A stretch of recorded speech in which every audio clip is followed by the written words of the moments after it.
పితాపుత్ర పవిత్రాత్మ నామమున ఆమేన్. యెహోషువ గ్రంథము. ప్రతి మనిషికి స్వతహాగానే కొన్ని లక్షణాలు స్వభావ సిద్ధంగా కనబడతాయి. మరికొన్ని మంచి లక్షణాలు తన గురువు ద్వారా నేర్చుకుంటాడు. మంచి నాయకత్వపు లక్షణాలు ఉన్న ఎంతోమందిని గొప్ప వ్యక్తులు బైబిల్లో మనకు తారాసపడతారు.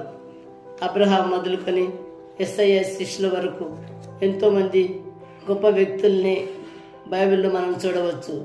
ఆయన సందర్భాలలో వారిలో దాగి ఉన్న విలక్షణమైన వ్యక్తిత్వాలను, ఉన్నతమైన లక్షణాలను మనం గుర్తించవచ్చు.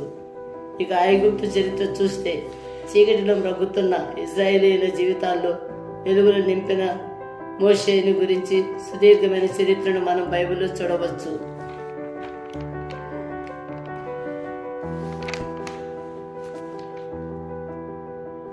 ఆయన ఇజ్రాయేల్ ప్రజలను విజయపదంలో నడిపించిన తీరును కనుక మనం పరిశీలిస్తే యెహోషువలో 5 గొప్ప లక్షణాలను మనం గమనించవచ్చు. 1. ఎంతో నమ్మకమైన విధేయుడైన వ్యక్తి యెహోషువ. తన నాయకుడైన మోషే దగ్గర ఎంతో నమ్మకస్తునిగా, విధేయత కలిగిన వ్యక్తిగా ప్రవర్తిస్తాడు. మోషే మాటలను తూచా తప్పకుండా పాటించాడు. దేవుని ఎడల విశ్వాసము గల వ్యక్తి. కానాను దేశంలో రహస్యంగా సంచరించి అక్కడి పరిస్థితులను గమనించి రమ్మని పంపిన 12 మందిలో యెహోషువ, కాలేబు తప్ప మిగిలిన 10 మంది కానాను వాసులు క్రూరులు, బలవంతులు. ఇజ్రాయేలు జనాంగానికి చెప్తారు. యెహోషువ, కాలేబులు మాత్రం కానాను పాలు తేనెలు ప్రవహించు దేశం, దేవుడు సెలవిచ్చిన రీతిగా దానిని మనకు తప్పక అప్పగిస్తాడు. భయపడవద్దు, యెహోవా మనకు తోడైయున్నాడు అనే గొప్ప నమ్మక విశ్వాసాన్ని ప్రకటించి ఇజ్రాయేలు జనాంగంలో ధైర్యాన్ని నింపుతాడు.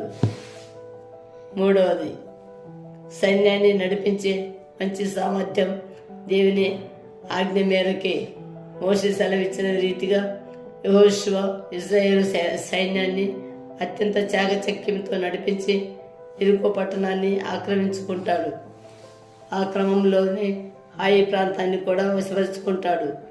అలా భూమిని అంతటిని విస్మరించుకున్న తర్వాత యెహోషువ 12 గోత్రాల వారిని సమావేశపరిచి వారి గోత్రాల చొప్పున ఇజ్రాయేలీయులను స్వాస్థ్యముగా ఆ భూమిని అంతటిని అప్పగిస్తాడు. 4.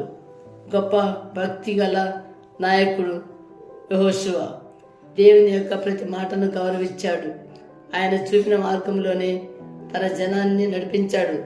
మంచి సేనాధిపతిగా, గొప్ప నాయకుడిగా తనని తాను నిరూపించుకున్న యెహోషువ దేవుని యందు చూపే విశ్వాసం, విధేయతల్లోనూ అంతే వినయంగా నడిపించుకున్నాడు. 5. సమయానుకూలంగా నిర్ణయాలు తీసుకోగల సమర్థుడు. ఎప్పుడు తమ గురించి, తమ సౌకర్యాల గురించి ఆలోచిస్తూ, మంచి జరిగినప్పుడు ఒకలా, ఇబ్బందులు కలిగినప్పుడు మరోలా స్వార్థపూరితంగా ఆలోచించే ఇజ్రాయేలీలను ఉద్దేశించి యెహోషువ గ్రంథం 24:15లో తన నిర్ణయాన్ని ఎంతో ఖచ్చితంగా ప్రకటిస్తాడు మనం చూడవచ్చు.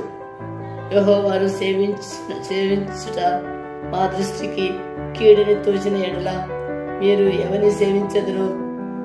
మీ పితరులు సేవించిన దేవతలను సేవించెదరు. అమరేయులు దేశమున మీరు నివసించుచున్నారే, వారి దేవతలను సేవించెదరు. నేడు మీరు కోరుకొనండి, మీరు ఎవరిని సేవింపగోరినను నేను నా ఇంటి వారిని మాత్రము యెహోవాను మాత్రమే సేవించదము అని ఒక నాయకునిగా నిర్ణయాన్ని నిర్భయంగా ప్రకటించాడు. వాళ్ళలో మార్పును తీసుకురావడంలో విజయం సాధించాడు.